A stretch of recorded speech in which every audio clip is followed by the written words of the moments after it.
Уважаемые судьи, есть вопросы к Миргулю Раскулбековне? Так, обращаюсь к сторонам. Вы будете выступать в каком порядке? Вы оба будете выступать? Да. Отвечайте при включенном микрофоне, я только что говорил об этом. Да, сначала я.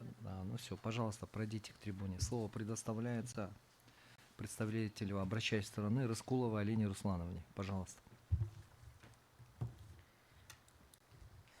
Уважаемый суд, основанием к обращению с настоящим ходатайством послужила обнаружившаяся неопределенность в вопросе о том, соответствует ли пункт 6 статьи 222 Гражданского процессуального кодекса Кыргызской Республики от 25 января 2017 года за номером 14 следующего содержания. Суд оставляет заявление без рассмотрения, если истец, не просивший о разбирательстве дела в его отсутствии, не явился в суд по вызову, а ответчик не требует разбирательства дела по существу, противоречащими частям 1-5 статьи 23, части 1-2 статьи 24, статьи 55, части 1-2 статьи 56, части 1-2 статьи 61 Конституции Кыргызской Республики. Основанием для обращения с ходатайством в Конституционный суд Кыргызской Республики стали фактические обстоятельства, с которыми столкнулся гражданин при осуществлении своих конституционных прав на судебную защиту при гражданском судопроизводстве. Как ранее было уже озвучено судьей-докладчиком, то есть это пример, где гражданка Кыргызской Республики подала иск в Аламединский районный суд к своему бывшему мужу, к бывшему деверю о признании сделки купли-продажи земельного участка недействительным и о признании его совместно нажитой собственностью и разделе имущества. По данному делу было 7 заседаний, судебных заседаний, где на первые 6 заседаний ответчики либо не являлись, либо опаздывали. Из всех заседаний они явились лишь один раз. А когда они не являлись, то есть не было уважительных причин, они не предоставляли уважительности причин их отсутствия. Также судебные заседания начинались с большим опозданием, также по неизвестным причинам. Возможно, это были предыдущие судебные заседания, которые затянулись, либо по иным причинам, но это стороне истца не оговаривалось. И на последнее заседание, на 7-е заседание, сторона истца, представитель опоздал на 15 минут, и у него как раз-таки была явно уважительная причина. Он был в соседнем же кабинете на другом судебном процессе, который начался также с опозданием, поэтому он опоздал на свой следующий процесс. Но как только он вышел с процесса, он побежал на следующий процесс, где уже судья был в совещательной комнате, и иск оставили без рассмотрения только потому, что истец первый раз, единственный раз опоздал, получается, не явился.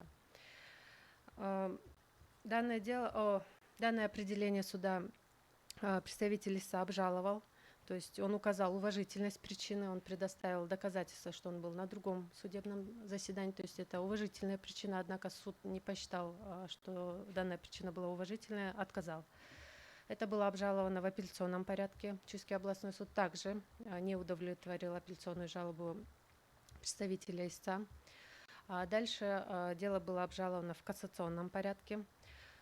В кассационном порядке кассационную жалобу представителя истца удовлетворил суд, Верховный суд, но совсем не потому, что там посчитал, что причина была уважительной, нет. Это только потому, что в материалах дела обнаружили, что именно на 7-е заседание, на которое не явился представитель истца, не было извещения, то есть он не был должным образом извещен. Только по этой причине Верховный суд удовлетворил кассационную жалобу и направил дело на новое рассмотрение в первую инстанцию. Только по этой причине. Если бы в материалах дела было бы извещение, либо расписка о том, что представитель истца был извещен, тогда, скорее всего, кассационную жалобу также бы оставили без удовлетворения. Таких аналогичных примеров достаточно много. Также это подтверждается в позиции Верховного суда, где они приводят статистику, что за 2020 год общее количество поступивших гражданских и экономических дел составило 56 250 дел, из которых оставлены без рассмотрения на основании статьи 222 Гражданского процессуального кодекса 8555 дел, то есть это 15%, более 15%.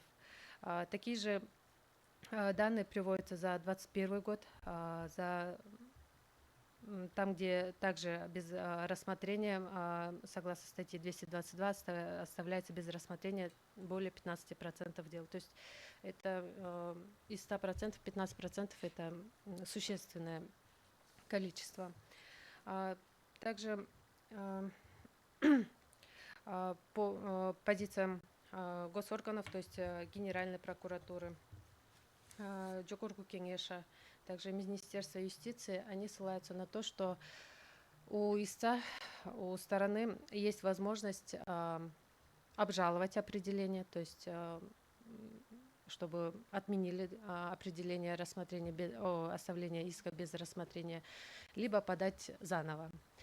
Однако это ведет к волоките дела. Вот на примере истицы Кадырмышевой здесь мы видим, что дело доходит до Верховного суда.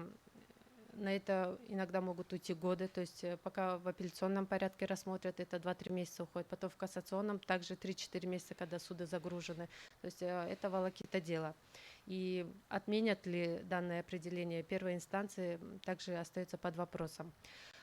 Подать вновь, то есть здесь нужно уплачивать заново госпошлину. Госпошлина не уплачивается только в том случае, если исковое заявление было возвращено. Когда оно оставляется без рассмотрения, то истцу придется заново оплачивать госпошлину. В данном случае это более 60 тысяч сомов. То есть этим мы хотим сказать, что идет волокита дела. Также, если смотреть статью 234 Гражданского процессуального кодекса, где статья гласит, что в случае неявки в судебное заседание ответчика, извещенного надлежащим образом о времени и месте заседания, не сообщившего об уважительных причинах неявки и не просившего о рассмотрении дела в его отсутствие, дело может быть рассмотрено в порядке заочного производства. То есть здесь у стороны ответчика, то есть суд может рассмотреть в заочном порядке. Статья 222 Гражданского процессуального кодекса, то есть здесь не говорится, что суд может оставить без рассмотрения. То есть здесь он опоздал, то есть уже оставляется без рассмотрения. Ведь в данном случае у стороны было, он уважительность отсутствия мог доказать, то есть доказать тем, что он был в суде, то есть там видеозапись ведется, фиксируется, что он заходил в суд. То есть он здесь может доказать, но причины могут быть разные. Не дай бог, конечно, человек может попасть в ДТП, либо не ДТП, а, допустим, был в пробке. А как он это докажет, что он в маршрутке ехал и попал в пробку? Ведь суд не посчитает, что это уважительность причины. То есть у истца должна быть возможность, ну, хотя бы один раз, скажем, опоздать, не прийти. Но причины могут быть разные. Если это систематически, допустим, второй раз не пришел, третий раз, тогда да, это уже нарушение, злоупотребление своими правами. Хотя бы один раз считаем, что у истца также должна быть уважительность пропустить заседание. Несмотря на то, что да, это в интересах истца, так как исковое заявление подает истец, это в его интересах, чтобы явиться вовремя и, в принципе, явиться. Но, однако, причины отсутствия могут быть разными, которые не всегда можно доказать, что это уважительная была причина. Как ранее сказала, это больше увеличивает волокиту дела, что является несправедливым и неоправданным. По этому поводу хотим заострить внимание на правовой позиции Конституционного суда Кыргызской Республики. Под конституционным принципом недискриминации понимается конституционный запрет ограничения или ущемления прав, свобод и законных интересов личности в зависимости от ее природных или социальных особенностей. То есть здесь идет явное ущемление и дискриминация права стороны истца. Равенство всех перед законом проявляется в единстве права, которое применяется одинаково ко всем субъектам процессуальных правоотношений и в общем смысле гарантирует право равного доступа к суду и равенство состязательных возможностей и обеспечивает, чтобы обращение со стороны в таких разбирательствах было свободным и от какой-либо это ни было дискриминации. На основании вышеизложенного и основываясь на озвученных ранее докладчиком правовых позициях Конституционного суда Кыргызской Республики, руководствуясь частью 3 статьи 97 Конституции Кыргызской Республики, пунктом 1 части 1 статьи 19, статьей 21 Конституционного закона Кыргызской Республики о Конституционном суде Кыргызской Республики.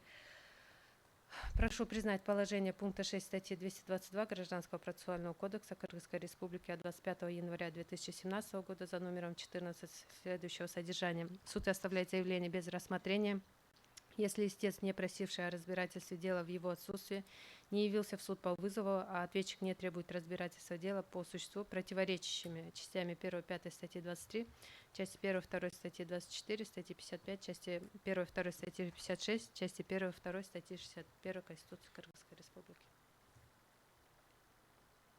У вас все? Да. Самат Хаштубекович. Или вопросы будем задавать после выступления второго? Да? Давайте выслушаем полностью позицию обращающей стороны. Тогда присаживайтесь. Слово предоставляется второму представителю обращающей стороны Өмиркулу Улуулану. Уважаемые судебные коллеги, полностью поддерживаю свое ходатайство. И хотелось бы сказать, что с каждым годом по статистике вы видите, что оставление без рассмотрения прогрессирует. Да? В 2022 году было более 11 тысяч таких определений. И хотелось бы дать для обозрения аналогичные определения, что оставляется без рассмотрения.